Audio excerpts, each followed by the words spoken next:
서울에 이제 5만 가구를 이제 공급을 하겠다라는 거고, 그것도 반값 아파트를 싸게 공급을 하자. 특히 강남에 2만 가구를.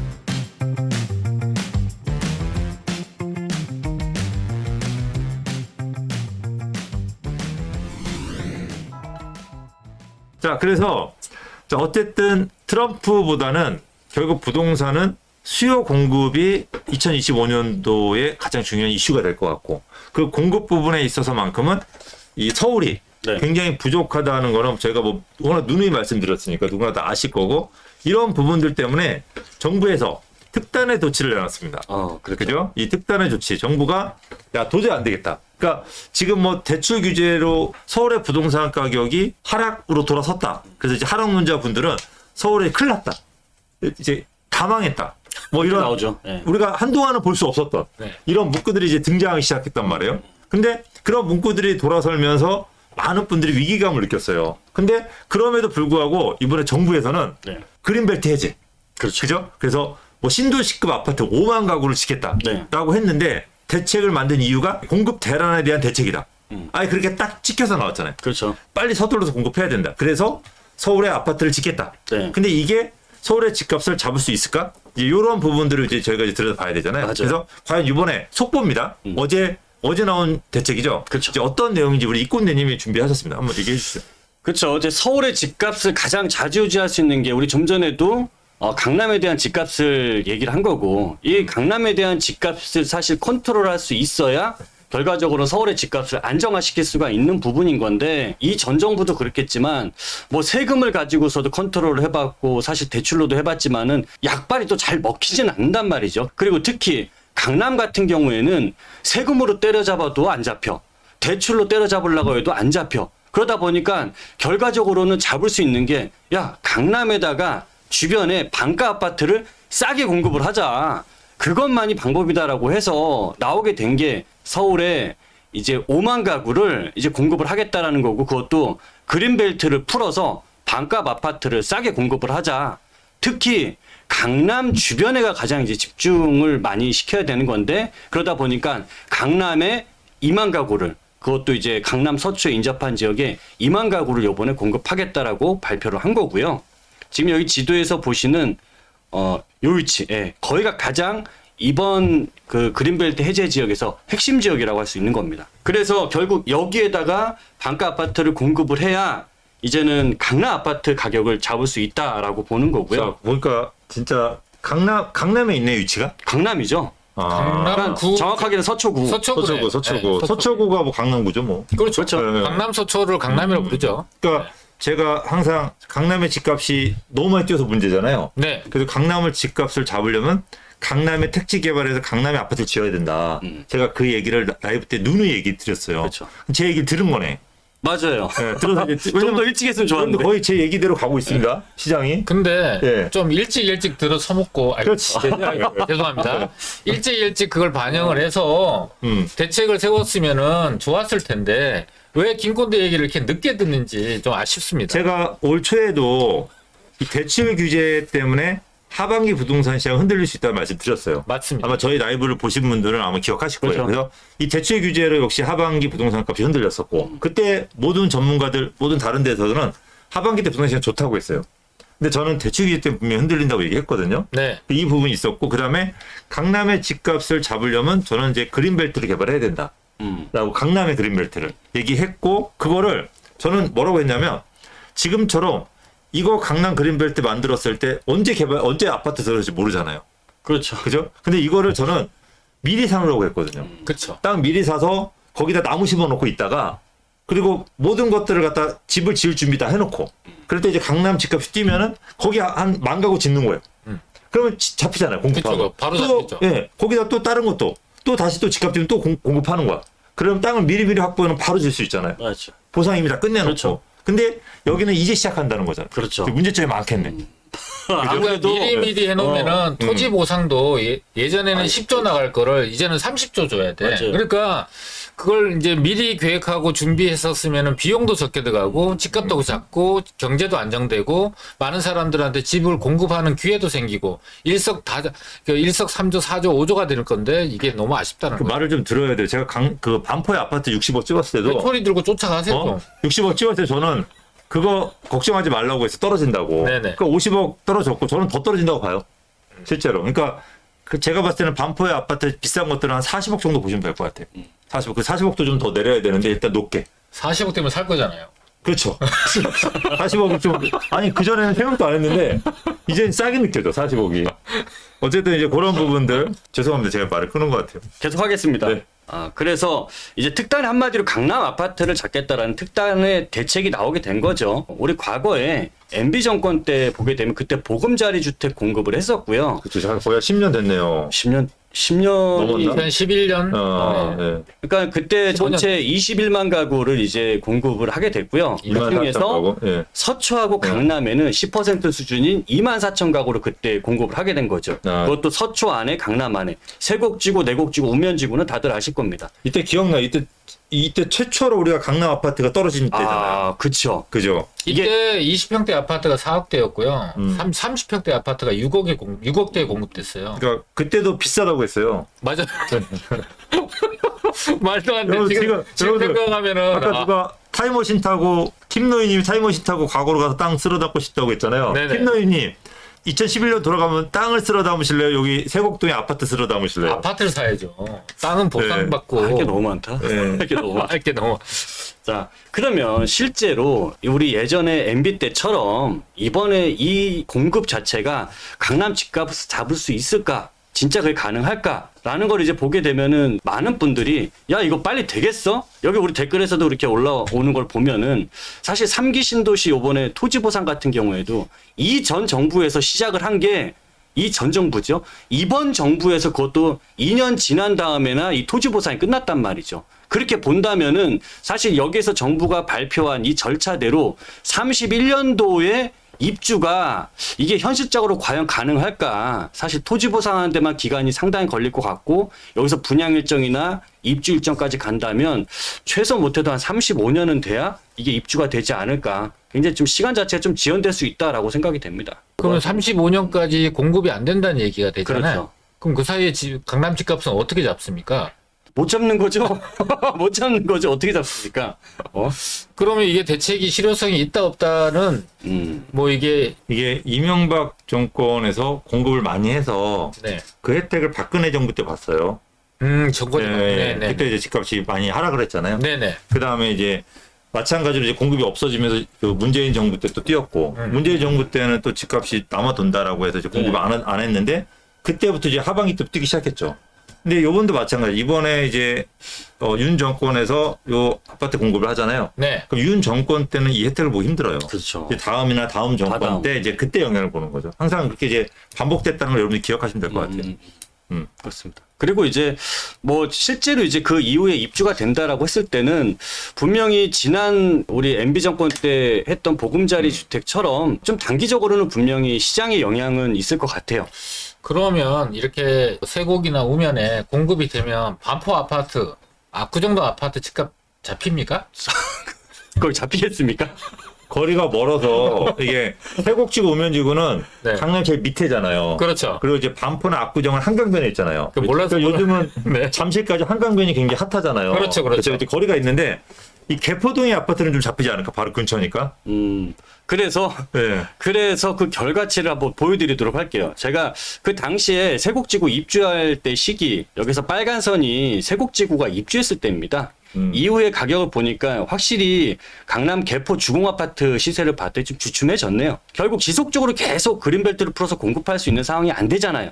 그러다 보니까 결과적으로는 개포 주공도 지금 차이를 본다면 거의 2배 이상으로 큰 차이로 또 벌어지게 돼버린 상황이 만들어진 거죠. 잠깐 주춤하고 결과적으로는 지금 30억 되고 그렇죠. 세곡지구 아파트는 계속 올랐는데 물론 너무 저렴하게 공급이 됐으니까 올랐는데 14억이네요. 절반 가격이네, 그렇죠? 그러니까 세곡지구에 아파트가 공급된다는 게 물론 강남 집값에 영향을 주고 단기적으로 이제 가격 영향을 받겠지만 결과적으로는 가격 차이가 너무 나니까 이게 개포지구에 있는 아파트 가격을 끌어내리긴 어렵고 수요를 분산해서 그 폭등하는 걸 방지할 수 있는 부분들은 없지 않아 있는 것 같아요. 지금 정부가 추진하고 있는 게 계속 오늘도 이제 신고가 나왔다고 했고 반포에 있는 아파트가 60억 한다고 하니까 이제 사람들의 인식 자체가 너무 높은 게 아닌가, 너무 과도하다 이런 생각을 갖고 있으니까 다른 데를 잡겠다는 게 아니라 강남 서초에 있는 너무 고가, 신고가를 치고 있는 아파트들의 가격. 그래서 뱀을 잡을 때도 대가리를 잡아 눌러야 되잖아요. 그러니까 그렇죠. 그런 효과로서 이걸 잡겠다라는 대책인 거잖아요. 그렇죠? 그렇죠. 근데 결과적으로는 강남 전체 아파트에 영향을 주기는 조금 어렵다.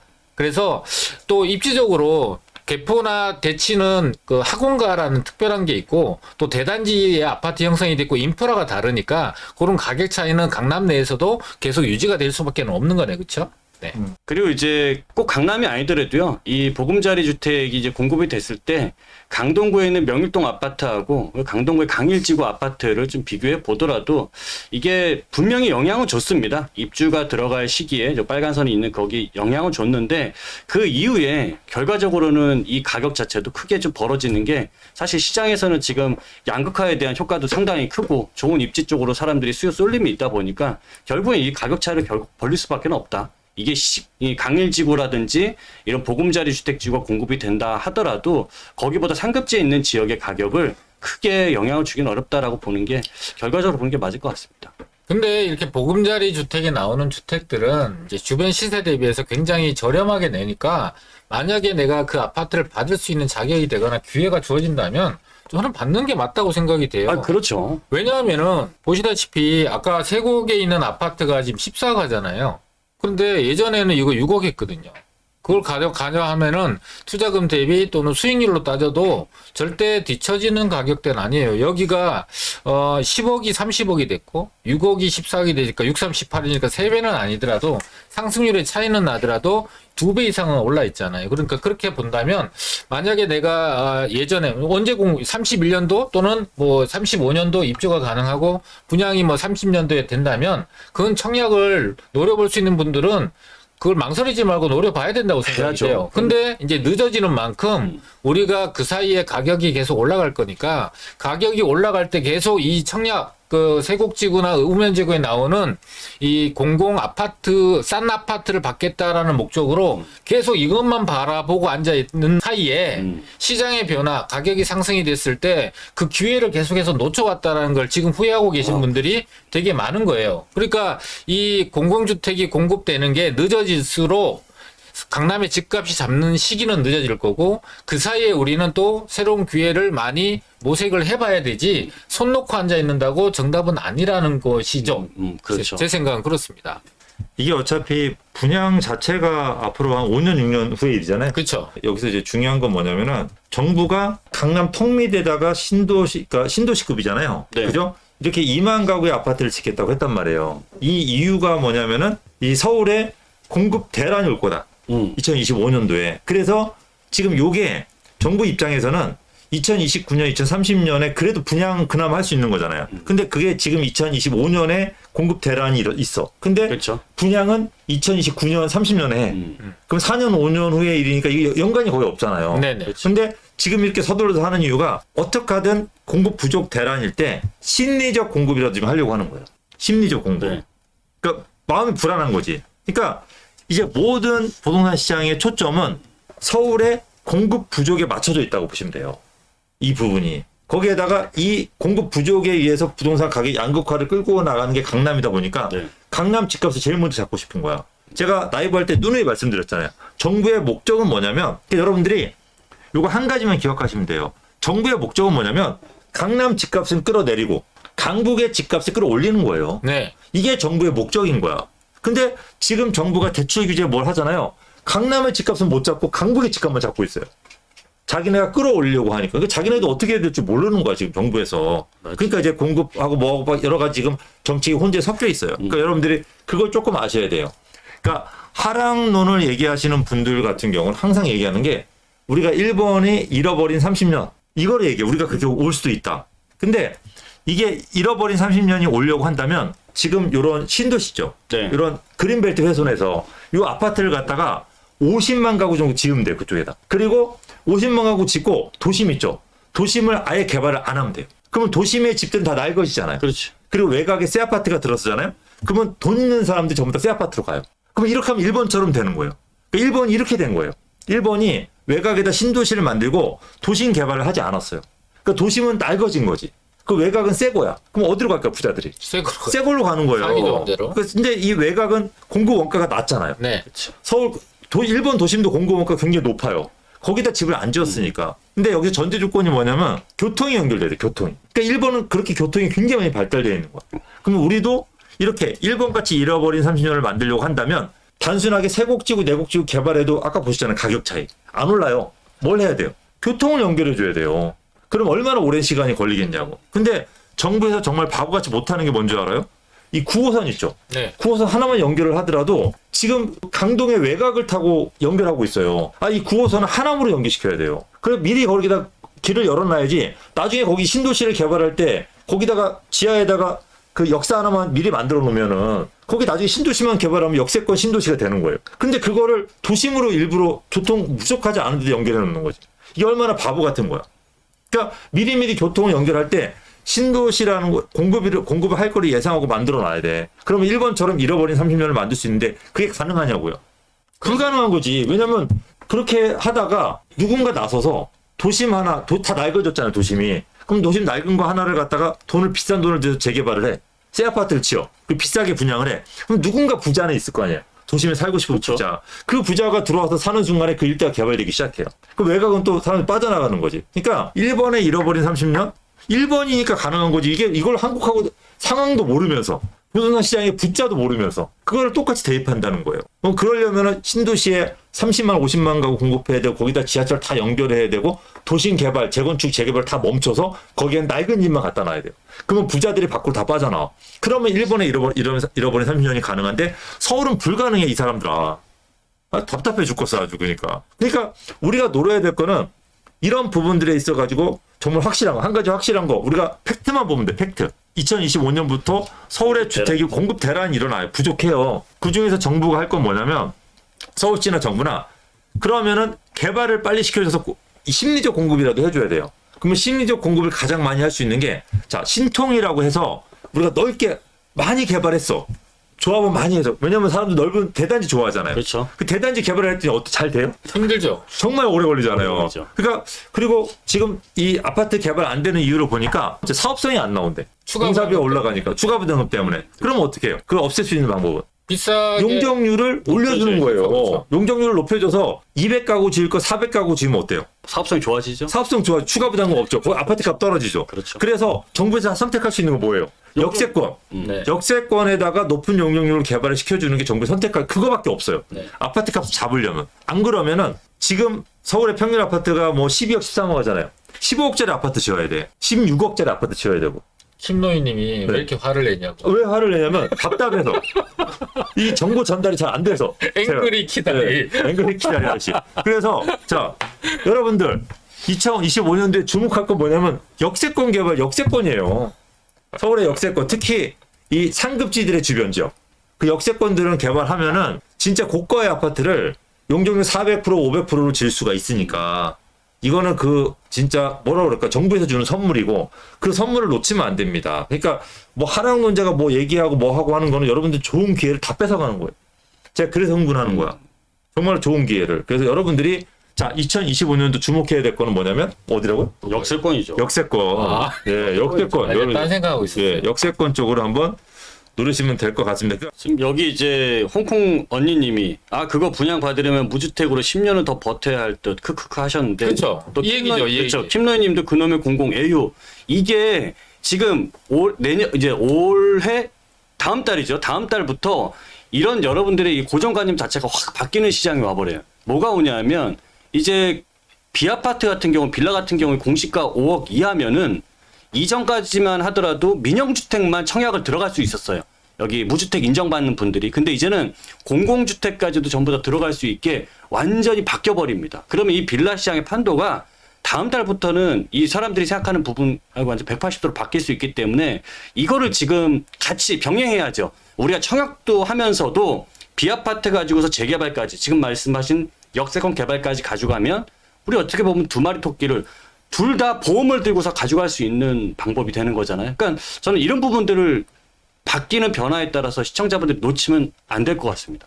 이 폭락론자들이 막 이게 불이 띄어서 공포감 때문에 많은 사람이 망설일 때 또 이렇게 두 마리 토끼가 있다라는 걸 다 알기 전에 지금 이제 비아파트 특히 빌라 시장은 뭐 재개발 가능성이 높은 지역을 중심으로 가격이 저렴하잖아요. 그런 기회를 미리 잡아야지 이런 기회가 알려지게 되면 너도 나도 사놓고 나중에 공공 아파트 받자. 그거 당첨 확률이 떨어지니까 그렇죠. 100% 받을 수 있는 재개발 지역, 그 다음에 0.0001%이지만 당첨만 되면 로또가 되는 이 두 개의 기회를 가질 수 있네라는 걸 다 알게 되면은 기회는 자꾸 줄어들게 되는 거죠. 그래서 그런 기회를 잘 살려보시라는 측면에서 오늘 말씀을 드렸습니다. 우리가 거기에 맞춰서 이제 재테크 전략을 만드는 게 이제 맞을 것 같다라는 저희가 이제 말씀을 드렸고요. 이제 거기에 따라서 이제 어떤 그런 재테크 전략 같은 경우는 저희 우리 이권대 공군대님이 여러분들 뭐 세미나 네. 그래서 이제 저희 매주 토요일마다 세미나 하잖아요. 그렇죠. 자, 세미나 오시게 되면은 이제 어떻게 재테크 전략을 펼쳐야 되는지 저희가 조금 더 자세하게. 세미나는 이제 2시간 반 이상 저희가 해드리니까 그때는 조금 더 자세하게 어떤 금액에 맞춰서 재테크 전략을 펼칠 수 있게끔 만들어 드리니까 세미나 오셔가지고 좀 들으시면 될 것 같고요. 자, 저희 여기서 이제 물러가고요. 네. 다음 주에 우리가 이제 과연 트럼프하고 이제 금리 수많은 변수가 이제 발생을 합니다. 이제 그거를 가지고 저희가 라이브 때 네. 속보로 또 여러분들도 찾아와서 좋은 말씀 많이 드릴 테니까 다음 주 라이브가 더 재밌습니다. 1000분밖에 안 오셨는데 다음 주는 2000분 오셔가지고 라이브 더 좋은 내용 많이 네. 할 수 있게끔 했으면 좋겠습니다. 나가시면서 좋아요와 선풀, 댓글 좀 많이 달아주시면 감사하겠습니다.